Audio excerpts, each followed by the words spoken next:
La trajectoire du cerveau, monument du cinéma français, est devenue tellement célèbre qu'elle en a éclipsé l'histoire derrière le film, diffusé par Sister ce dimanche 18 décembre 2022 à 21h05.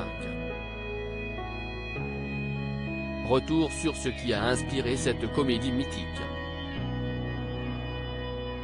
CIST, un classique du cinéma que l'on a toujours plaisir à revoir.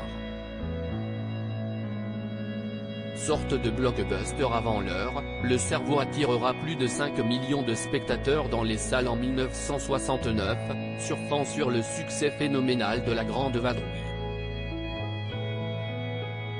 La recette de ce film de casse délicieusement comique?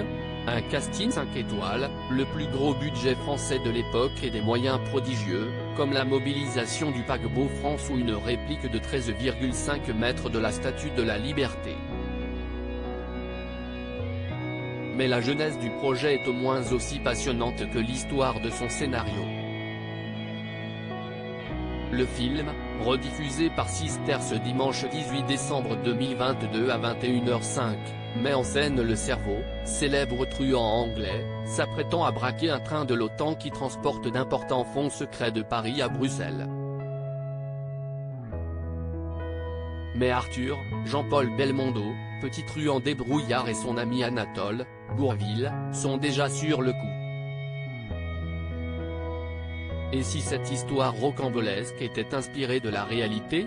Le Cerveau, un fait divers derrière le scénario. Lorsque Gérard Houry, Daniel Thompson et Marcel Julien écrivent cette course-poursuite haletante, ils puisent leur inspiration dans un véritable fait divers, qui avait marqué l'Angleterre 5 ans auparavant.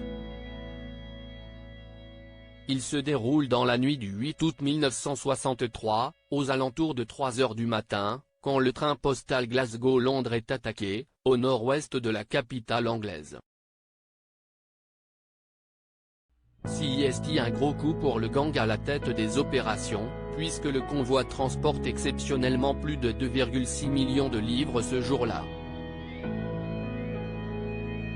Après avoir coupé les lignes téléphoniques, piraté le système de signalisation ferroviaire, les malfrats arrêtent le train, neutralisent son conducteur et dérobent 128 sacs de billets.